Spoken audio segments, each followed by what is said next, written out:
जीवनात खरंच काही बनायचं असेल तर अगोदर मोबाईलवर एक मोठा दगड घाला.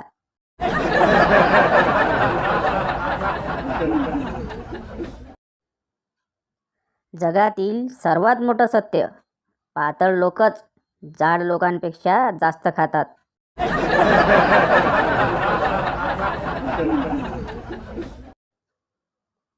गरज असेल तरच घराबाहेर पडा. अतिवृष्टीचा इशारा असं जेव्हा हवामान खातं सांगतं ना, नेमकं त्याच दिवशी सर्व महत्त्वाची कामं करून घ्यायची. कारण जेव्हा हवामान खातं सांगते तेव्हा कधीच पाऊस पडत नाही.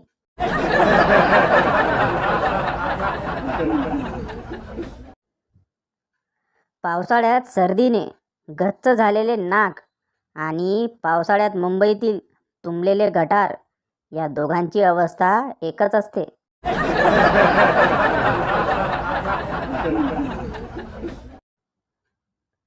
आजकाल लोक असं बोलायला तर नको पाहिजे असं म्हणून खूप काही बोलून जातात.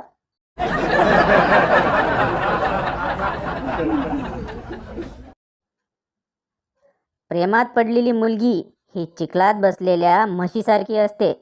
कारण तिला कितीही बाहेर काढण्याचा प्रयत्न करा, ती निघतच नसते.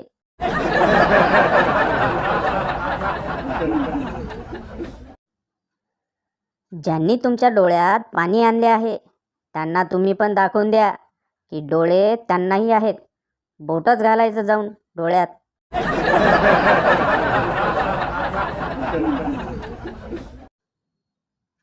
प्रश्न: तुम्हाला चहाची तलब आली तर तुम्ही काय करू शकता? पुणेकर: काहीही करू शकतो. एकदा चहासाठी मी मुलगी बघायला गेलो होतो.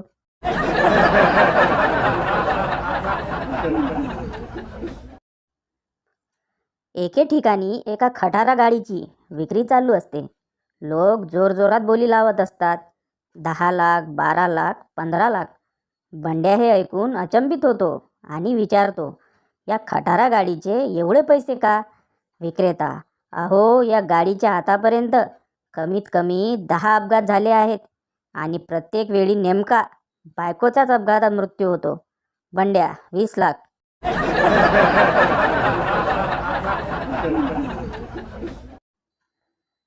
एक गाढव मरून पडले होते. पुणेकराने म्युन्सिपाल्टीला फोन लावला. अहो, इथे एक गाढव मरून पडले आहे. उत्तर आले. मग आम्ही काय करू? पुणेकर: काही करू नका. मेल्यावर नातेवाईकांना कळवायची पद्धत असते म्हणून फोन केला.